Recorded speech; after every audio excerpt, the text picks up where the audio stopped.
Buenos días, hoy es un día especial porque vamos a iniciar un libro nuevo, el tercer libro del Rambam, el Yad HaChazakah, el libro de Zemanim, tiempos. Empieza el Rambam diciendo un versículo: he tomado tus testimonios como herencia eterna porque son la alegría de mi corazón. Sefer Zemanim, el tercer libro, contiene 10 grupos de leyes organizados en el siguiente orden. Las leyes de Shabbat, que van a ser los primeros que vamos a estudiar. Erudín, ya veremos de qué se trata esto. También tiene que ver con Shabbat. 3, las leyes del descanso del 10º día de Yom Kippur. 4, las leyes del descanso en los días festivos. 5, las leyes de Hametz y Matzah. 6, las leyes de Shofar, la Sukkah y el Ulav. 7, las leyes de los medios Shkalim. 8, las leyes de la santificación del nuevo mes. 9, las leyes de los ayunos. Y 10, las leyes de Megillah y Hanukkah. Vamos a empezar con las leyes de Shabbat, que contiene 5 mitzvot, 2 mandamientos positivos y 3 prohibitivos. Y estas son: número 1, descansar en el 7º día. 2, no realizar trabajo en este día. 3, que el tribunal no administre castigos en Shabbat.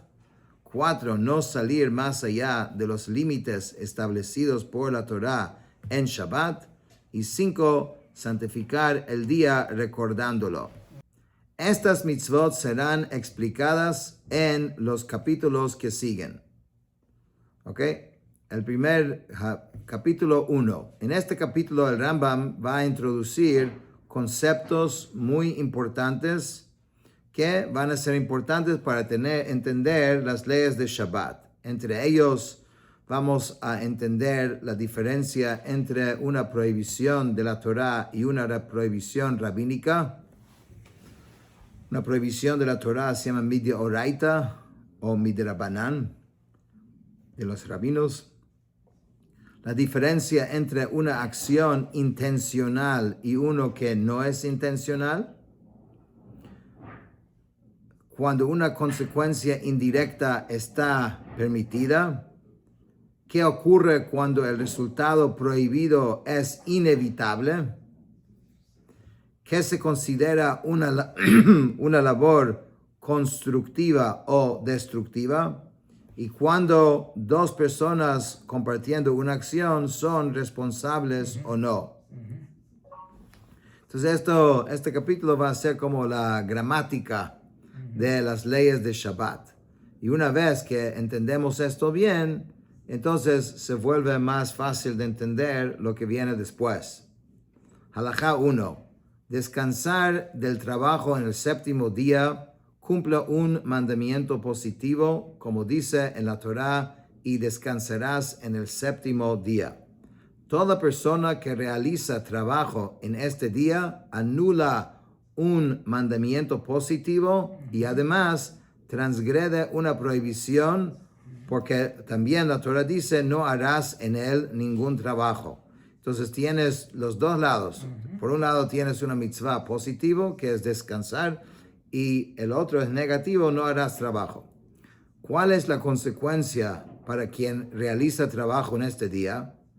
Si lo hace deliberadamente, como un acto consciente de rebeldía, es culpable de karet.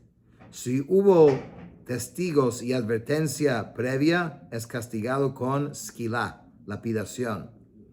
Si realizó el trabajo sin darse cuenta de la transgresión, debe traer un korban hatat, que es karet. Karet es una severa sanción espiritual decretada por el cielo, distinta del castigo administrado por un tribunal humano.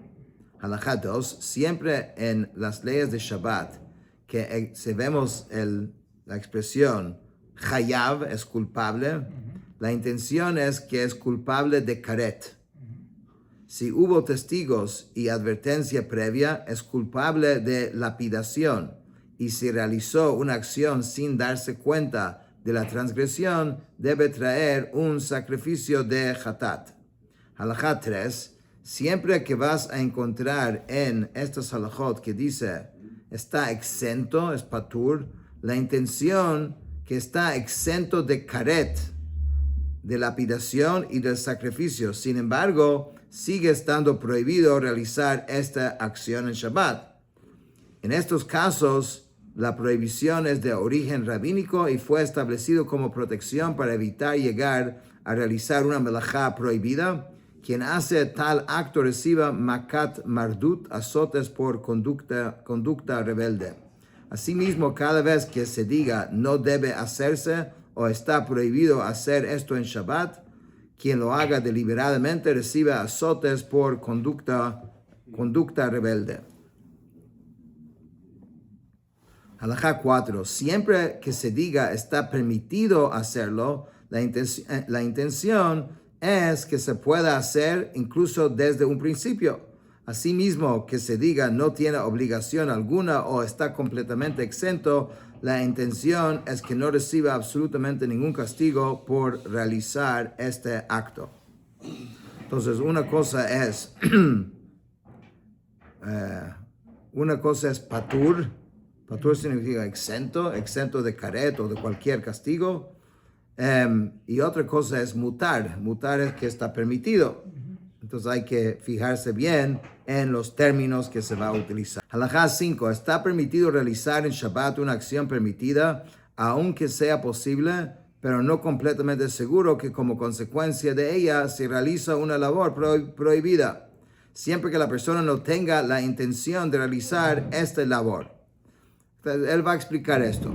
¿Qué significa esto? ¿Qué estamos diciendo? Por ejemplo, una persona puede arrastrar una cama, una silla, un banco y objetos similares sobre el suelo en Shabbat, siempre que no tenga intención de hacer un surco en la tierra al arrastrarlos.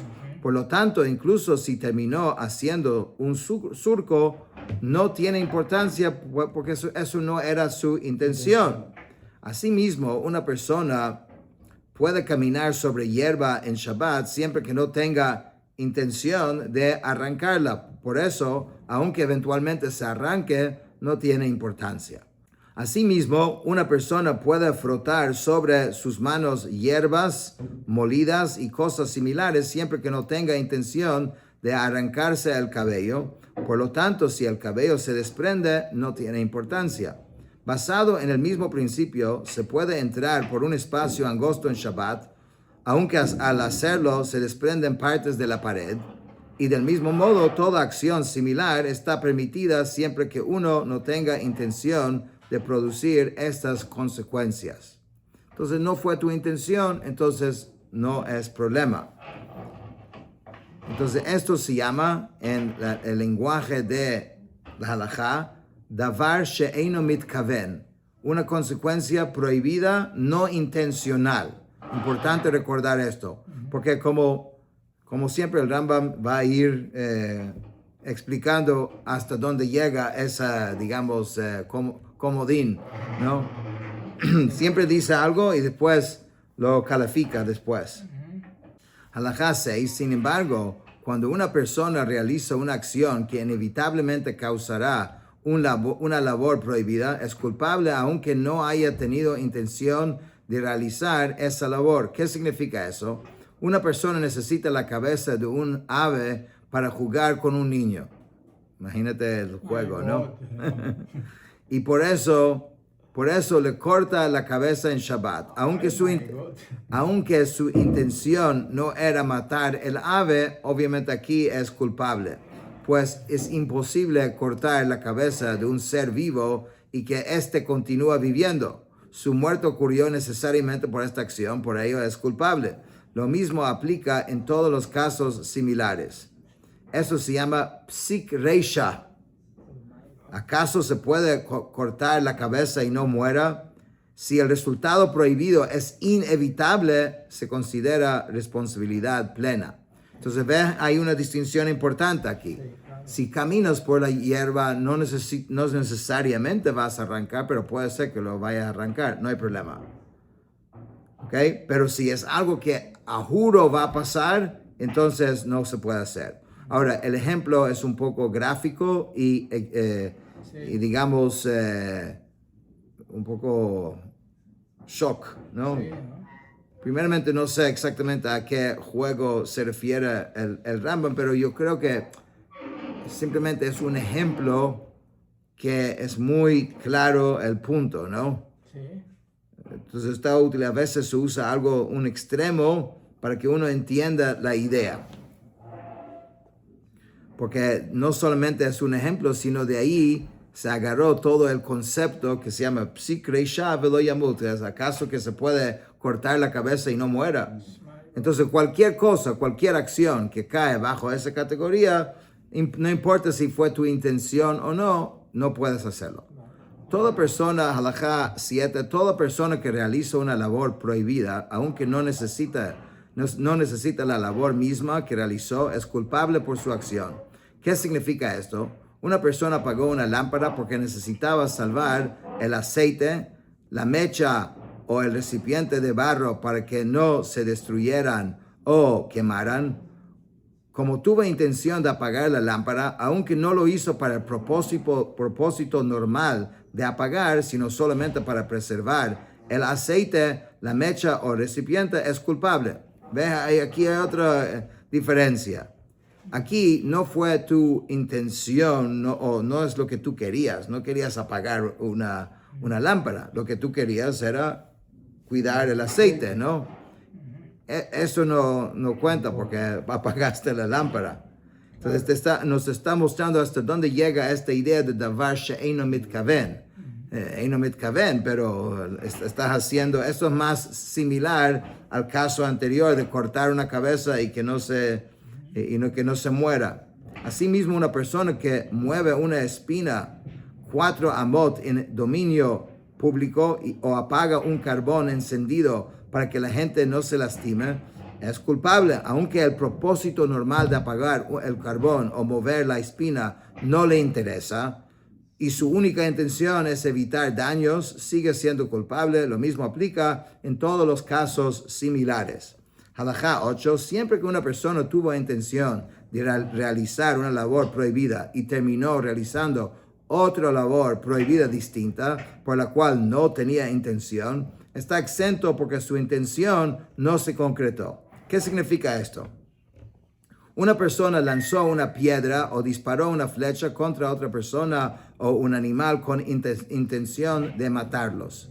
Si el objeto arrancó un árbol en el trayecto y no mató al objetivo, está exento. Con mayor razón aplica esto cuando tuvo intención de cometer una transgresión menor y terminó realizando una más grave. Por ejemplo, una persona quiso lanzar una piedra o un carmelit. Carmelit es un espacio que no es Reshut Harabim, un dominio público, ni es Reshut Hayachid, un dominio privado. Vamos adelante a ver exactamente, es como algo un poco neutro de cierta manera, y terminó lanzándola en un dominio público, está exento. Y lo mismo aplica en todos los casos similares. Asimismo, si una persona tuvo intención de hacer un acto permitido y terminó realizando un acto prohibido, está exento. Por ejemplo, si tuvo intención de cortar producto ya desprendido del suelo y terminó cortando producto conectado al suelo, está exento. Lo mismo aplica en todos los casos similares. Halajá 9. Si una persona tuvo intención de recoger higos negros y recogió higos blancos, o si quiso recoger primero higos y luego uvas, pero terminó recogiendo primero uvas y luego higos, está exento. Aunque finalmente recogió todo lo que deseaba, como no lo hizo en el orden que había pensado, no se considera que actuó conforme a su intención. Pues la Torah, que prohibió, midoraita, o sea, de la Torah, es melechet machshevet, trabajo realizado de manera deliberada e intencional. De ahí viene este concepto. Tiene que haber sido tu intención. Halajá 10, cuando una persona tiene delante 2 velas y ambas están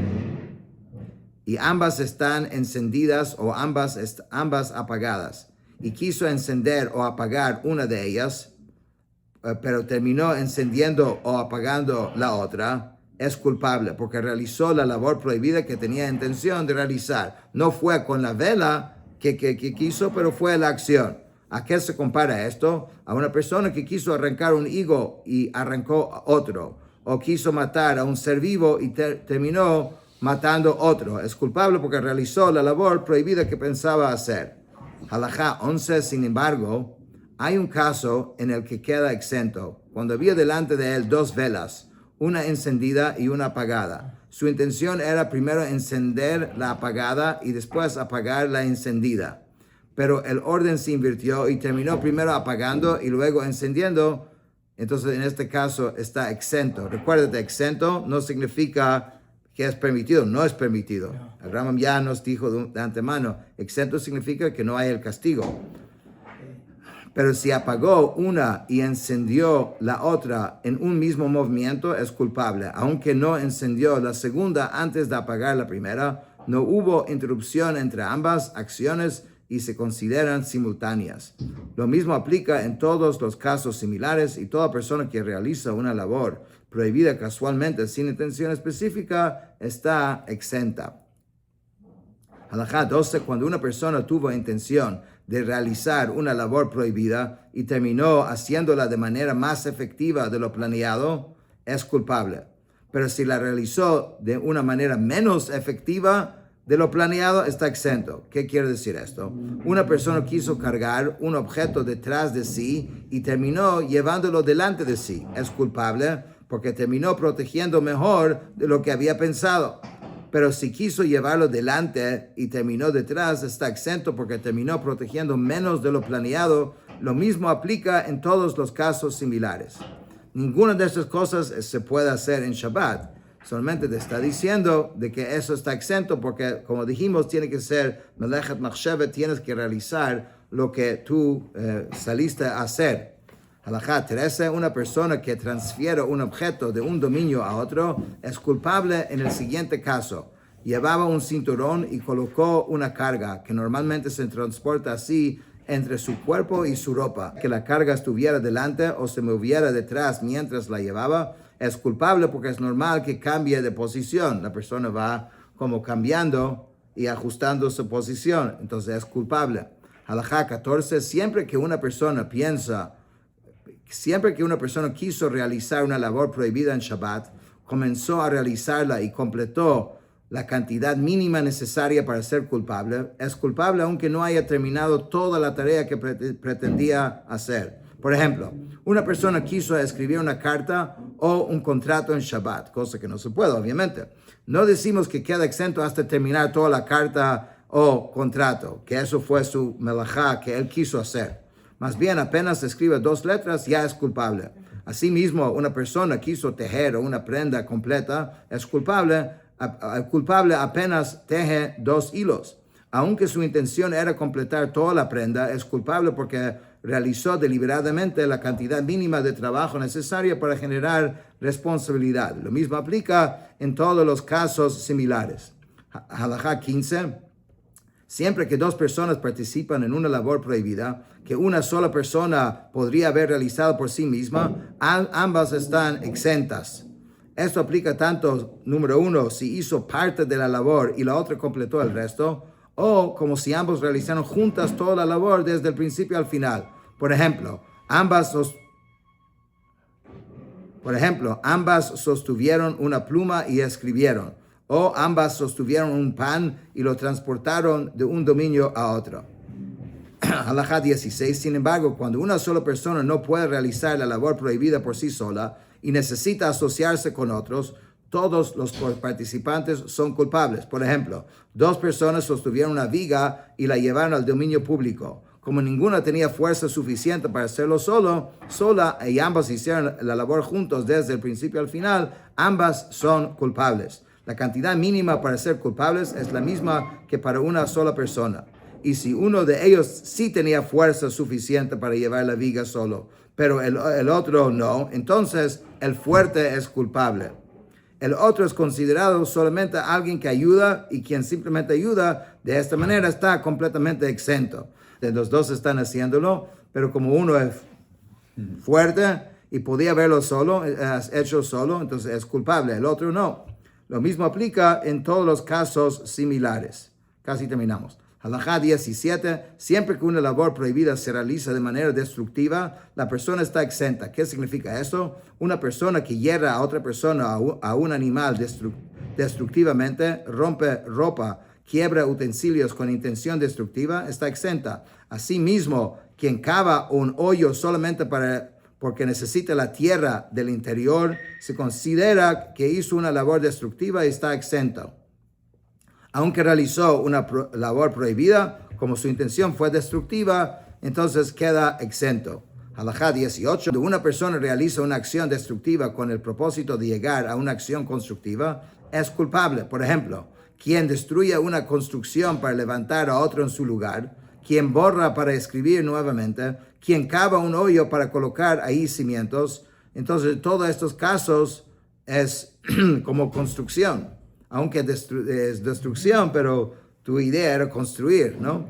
Lo mismo aplica en todos los casos similares. La medida mínima de destrucción que genera responsabilidad es equivalente a la medida mínima de la labor constructiva correspondiente. Última halajá 19.